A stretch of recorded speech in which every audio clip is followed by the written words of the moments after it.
capacity crowd at Old Trafford.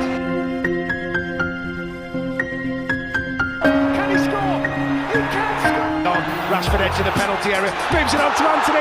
Anthony with a chance. Manchester United take the lead.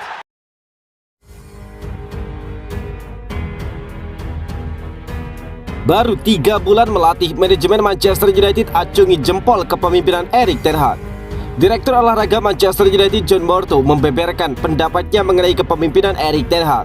Dia menyebut bahwa manajemen dan juga dewan Manchester United puas dengan kepemimpinan manajer asal Belanda tersebut. Di musim panas kemarin, Manchester United memutuskan untuk tidak memperpanjang kontrak Ralf Rangnick sebagai caretaker mereka. Sebagai gantinya, mereka memutuskan untuk menunjuk Erik ten Hag sebagai manajer baru mereka. Mantan bos Ajax Amsterdam tersebut memang sempat mengalami start yang kurang oke. Namun performa United mulai meningkat seiring dengan berjalannya waktu. John Murtough mengaku bahwa manajemen United puas dengan kepemimpinan pelatih kepala pelontos tersebut.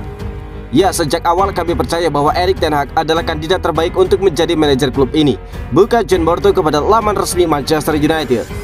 John Murtough menyebut bahwa manajemen United puas dengan kinerja ten Hag karena dia langsung memberikan dampak nyata bagi Manchester United. Dia menilai ada kemajuan yang signifikan terlihat di dalam tim utama United setelah ditangani oleh Erik ten Hag. Memang jalan masih panjang, namun kami sudah melihat ada perbedaan dalam tim ini. Erik ten Hag berhasil membuat tim ini menyatu dan mereka memiliki fokus yang baik serta keinginan untuk tampil lebih baik lagi, ungkap John Murtough. Murtough juga menegaskan bahwa manajemen Manchester United masih akan terus mendukung Erik ten Hag. Mereka akan berinvestasi kepada pemain-pemain yang diinginkan sang manajer. Kami akan terus mendukung Erik ten Hag dan memastikan bahwa dia memiliki pemain-pemain dengan kualitas dan juga karakter yang tepat untuk membawa tim ini kembali sukses, ujar John Murtough. Namun di sisi lain kami akan memastikan bahwa investasi kami harus konsisten dengan komitmen kami untuk menghadirkan finansial yang berkelanjutan, tambah dari John Murtough. Menurut gosip yang beredar, Manchester United berencana membeli 3 pemain baru di musim dingin nanti. Erik ten Hag membutuhkan bek kanan, gelandang, serta penyerang tengah baru di musim dingin nanti. Pemain baru Manchester United dikonfirmasi cedera saat membela tim nasional. Ada kabar kurang baik datang bagi Manchester United. Kiper mereka Martin Dubravka dilaporkan mengalami cedera baru-baru ini. Dubravka adalah pemain terakhir yang bergabung dengan Manchester United di musim panas ini. Dia dipinjam dari Newcastle United selama 1 musim. Dubravka sendiri baru-baru ini dipanggil ke timnas Slovakia. Dia diminta untuk tampil di UEFA Nations League. Namun apes, Dubravka dipastikan absen di UEFA Nations League kali ini karena sang kiper dilaporkan mengalami cedera. Kabar Dubravka mengalami cedera ini dikonfirmasi langsung oleh Manchester United. Melalui pernyataan resmi mereka, United mengkonfirmasi bahwa Dubravka batal membela tim nasional Slovakia. Dia mengalami cedera saat berlatih. Alhasil dia kini dipulangkan oleh timnas Slovakia agar cederanya dirawat oleh pihak klub. Laporan tersebut belum bisa memastikan seberapa parah cedera yang dialami oleh sang kiper. Mereka menunggu Dubravka kembali ke Carrington. Mereka sudah menjadwalkan pemeriksaan medis penuh untuk sang kiper. Baru setelah pemeriksaan itu, mereka mengetahui seberapa parah cedera yang dialami oleh sang kiper. Martin Dubravka terpaksa kembali ke Manchester United lebih awal dari mandatnya membela tim nasional setelah dia mendapatkan cedera saat berlatih dengan timnas Slovakia. Langkah ini disebut sebagai langkah jaga-jaga yang diambil oleh klub Manchester United. United jelas cukup khawatir dengan kondisi ini. Pasalnya Manchester United kemungkinan besar akan mulai membutuhkan sang pemain pada bulan Oktober nanti. Sang pemain adalah kiper pesaing ketat bagi David De Gea. Dengan jadwal yang cukup padat pada bulan Oktober, dia memiliki peluang besar untuk mendapatkan rotasi bagi David De Gea. Dubravka sendiri sejauh ini belum menjalani debut di dalam skuad Manchester United. Dia awalnya dijadwalkan debut saat United bermain di Liga Eropa. Namun kondisinya pada saat itu kurang fit, sehingga dia diparkir oleh Erik ten Hag.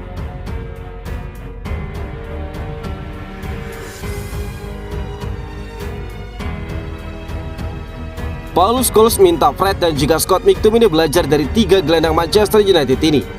Legenda Manchester United Paul Scholes menyebut 3 pemain yang bisa membantu Fred dan Scott McTominay menjadi pesepak bola yang lebih baik. 3 pemain tersebut adalah Christian Eriksen, Casemiro, dan juga Bruno Fernandes. United telah mengalami banyak perubahan di lini tengah mereka di bawah Erik ten Hag, menyusul kepergian dari Paul Pogba, Nemanja Matic, Juan Mata, dan juga Jesse Lingard. Eriksen dan Casemiro pun didatangkan ke Old Trafford untuk menggantikan mereka. Eriksen telah mengesankan Ten Hag dengan mendapatkan tempat reguler di dalam tim, meski didatangkan secara gratis. Saat ini Scott McTominay telah menunjukkan tanda-tanda peningkatan dan juga mempertahankan posisinya di dalam tim.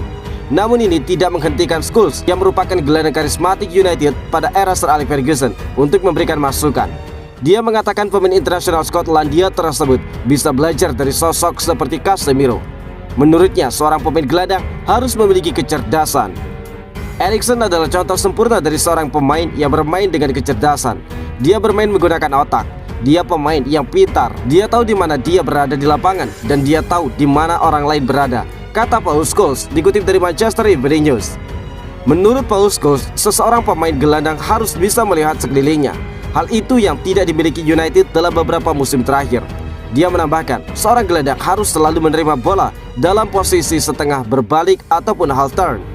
Posisi ini membuat gelandang bisa melihat posisi back dan juga penyerang. Anda melihat Casemiro melakukannya 2 pekan lalu dan Eriksen melakukannya sepanjang waktu. Anda melihat gol yang mereka cetak. Saya tidak ingat siapa lawannya, tetapi Eriksen menerimanya dengan posisi half turn, lalu meneruskannya kepada Bruno Fernandes yang juga dalam posisi half turn dan mereka mencetak gol. Tambah Paul Scholes. Dia mengatakan hal-hal kecil seperti itu mengganggunya karena menurut dirinya, jika pemain membela Manchester United, mereka seharusnya mampu melakukan itu. Anda seharusnya mengharapkan itu, bukan? Kata Paul Scholes.